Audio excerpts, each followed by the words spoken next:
फैफिन के special coordinator हैं रशीद चौधरी साहब हमारे साथ मौजूद है। रशीद साहब, आपको आवाज आ रही है? जी बिल्कुल आ रही है। अच्छा, एक तो ये बताइए कि अब तक जितनी भी ऑब्जर्वेशन फैफिन ने की है, किस तरह का पाया है इलेक्टोरल प्रोसेस को? ये साफ शफाफ इंतखाबात होने जा रहे हैं, लेवल प्लेइंग फील्ड है या मुतनाज़िया इलेक्शंस है, और जो आज सिक्योरिटी के एक सिचुएशन डेवलप हुई है, इसके बारे में? जी देखें, फाफिन ने इलेक्शन ऑब्जर्वेशन शुरू की थी। जैसे ही इलेक्शन शेड्यूल अनाउंस हुआ है तो हमारी प्री इलेक्शन ऑब्जर्वेशन हो रही है इस वक्त फील्ड में। हमने नॉमिनेशन प्रोसेस, स्क्रूटनी प्रोसेस और उसके बाद कैंपेन का जो पीरियड है, इसको हमने देखा है। हमने जो इलेक्टोरल रोल्स की असेसमेंट है वो की है, डिलिमिटेशन ऑफ कॉन्स्टिट्यूंसीज की जो एक्सरसाइज हुई है उसको ऑब्जर्व किया है, एनालाइज किया है। तो हम अगर डिलिमिटेशन से शुरू करें तो डिलिमिटेशन के जो इक्वालिटी के इश्यूज हैं अभी भी बहुत सारी कॉन्स्टिट्यूंसीज में, कहीं पे बहुत ज़्यादा आबादी एक कॉन्स्टिट्यूंसी में है और कहीं पे उससे कम है, तो ये इक्वल सफरेज के उसूल के माफी है। लेकिन इसके बावजूद जो डिलिमिटेशन का प्रोसेस था बाय एंड लार्ज तमाम पॉलिटिकल पार्टीज के लिए एक्सेप्टेबल था। फिर वोटर रजिस्ट्रेशन की हम बात करें तो वोटर रजिस्ट्रेशन में हमारे को 22.5 मिलियन वोटर्स नए आए हैं और उसमें जो खुशाइंद बात ये है कि 12.5 मिलियन विमेन हैं। और ये पहला इलेक्शन है जिसमें इलेक्शंस के दरमियान खवातीन की तादाद जो है रजिस्टर्ड होने वाली वो मर्दों की निस्बत ज्यादा है। तो ये और एक खुशाइंद है। बहुत सारे यूथ वोटर्स भी हैं। उसके बाद हम आ जाते हैं जो नॉमिनेशन और स्क्रूटनी का जो प्रोसेस था, उसमें जो मसाइल हुए और जिस तरह के शिकायत आई, उस पर हमने एक मुतालबा भी किया था कि जो रिटर्निंग ऑफिसर्स के जो फैसले हैं उनको इलेक्शन कमीशन अपनी वेबसाइट पे डाल दे ताकि ये पता चले कि रिजेक्शंस किस प्रोसेस पे हुई हैं। लेकिन वो ज्यादातर जो रिजेक्शंस हुई थी वो ट्राइब्यूनल्स ने उन लोगों को इलेक्शन लड़ने की इजाजत दी। उसके बाद वो एक सिंबल वाला इशू हुआ कि सिंबल छिन गया। मतलब अगर मैं आपसे ओवरऑल जानना चाहूँ तो ओवरऑल इलेक्टोरल प्रोसेस आपको साफ शफाफ नजर आया है? Yes, no, may be?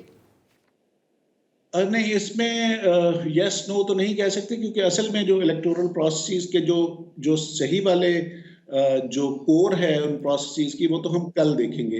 लेकिन अभी तक के जो मामलात हैं उसमें सिर्फ एक बात, इस सारी कंट्रोवर्सी और जो लेवल प्लेइंग फील्ड के जो मामलात हैं इन सब के बावजूद जो एक बात हक में जाती है वो ये है कि हमारी तमाम पॉलिटिकल पार्टीज इंक्लूडिंग पीटीआई वो इलेक्शन लड़ रही हैं और अपबीट हैं और वो वोटर्स को मोबिलाइज कर रही हैं, वो टर्न आउट बढ़ाने में यकीन रख रही हैं। तो ये एक खुशाइंद अमर है। अब हम कल देखेंगे कि कल के जो प्रोसेस हैं। कोई और आप में से सवाल करना चाहते हैं?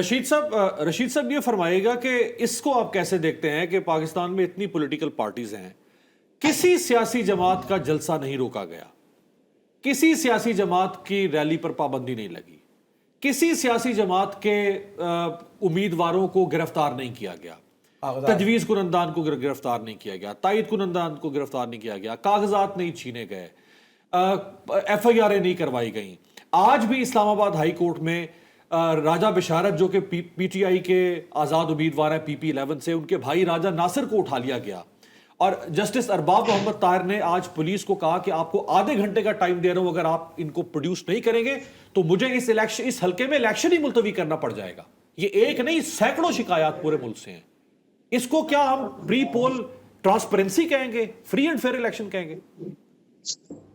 नहीं, हम इसको ट्रांसपेरेंसी या फ्री एंड फेयर इलेक्शन नहीं कह रहे। जो अभी तक के जो प्रोसेसेस हुए हैं, मेरी गुजारिश सिर्फ ये थी कि बावजूद इन शिकायत के, और ये बहुत सारी शिकायत हैं, बावजूद इन शिकायत के जो पॉलिटिकल पार्टीज हैं वो इलेक्शन लड़ रही हैं, उनका इलेक्टोरल सिस्टम पे अभी तक इतना एतबार मौजूद है कि वो इलेक्शन में जा रही हैं और वो अपबीट हैं और वो होपफुल हैं कि लोग उनके हक में वोट डालेंगे और वो अपने वोटर्स को मोबिलाइज कर रही हैं इन वन वे और द अदर। जो शिकायत का मसला है उसमें शिकायत मौजूद हैं और बहुत सारी हैं, हम उनको डॉक्यूमेंट भी कर रहे हैं और जो हमारी प्री पोल इन्वायरमेंट पे जो रिपोर्ट होगी उसमें वो चीजें शामिल भी होंगी। ठीक है। कोई और सवाल करना चाहता है?